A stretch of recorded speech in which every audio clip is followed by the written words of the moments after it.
ప్రముఖ artificial intelligence AI సంస్థ Anthropic సంచలన విషయాన్ని బయటపెట్టింది. టెస్టింగ్ దశలో ఉన్న తమ ఏఐ మోడళ్లు పొరపాటున 3 ఇతర కంపెనీల నెట్వర్క్లలోకి ప్రవేశించి హ్యాక్ చేశాయని ప్రకటించింది.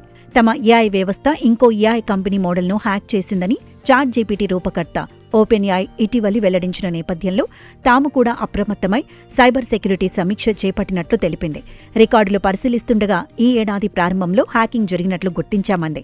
అయితే సాధారణంగా ఈ టెస్టింగ్ల కోసం వినియోగించే ఏఐ మోడళ్లు ఇంటర్నెట్ సౌకర్యం లేని ఒక నియంత్రిత వాతావరణంలో పనిచేయాల్సి ఉంటుంది. అయితే థర్డ్ పార్టీ భాగస్వామితో సమన్వయ లోపం కారణంగా ఆ మోడళ్లకు ఇంటర్నెట్ యాక్సెస్ లభించింది.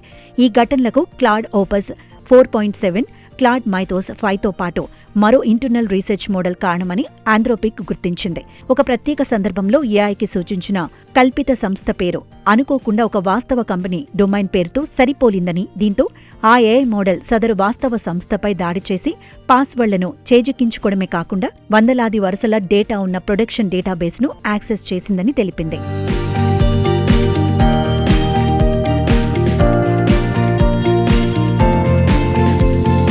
మరో ఘటనలో ఒక రీసెర్చ్ మోడల్ వేలాది లక్ష్యాలను స్కాన్ చేసి ఒక సంస్థకు చెందిన అప్లికేషన్ను హ్యాక్ చేసిందని ఆంథ్రోపిక్ గుర్తించింది. ఈ చొరబాటు వల్ల ప్రభావితమైన 3 సంస్థలతో పాటు తమ భాగస్వామికి జూలై 27న సమాచారం అందించినట్లు ఆంథ్రోపిక్ వెల్లడించింది. విస్మయకరమైన విషయం ఏమిటంటే సదరు సంస్థలలో 2 కంపెనీలు తమ సిస్టమ్స్లోకి చొరబాటు జరిగిన విషయాన్ని ఆంథ్రోపిక్ చెప్పే వరకు గుర్తించలేకపోయాయి. ఈ ఘటనను తమ కార్యాచరణ వైఫల్యంగా అంగీకరించిన ఆంథ్రోపిక్ దీనికి పూర్తి బాధ్యత వహిస్తున్నట్లు ప్రకటించింది.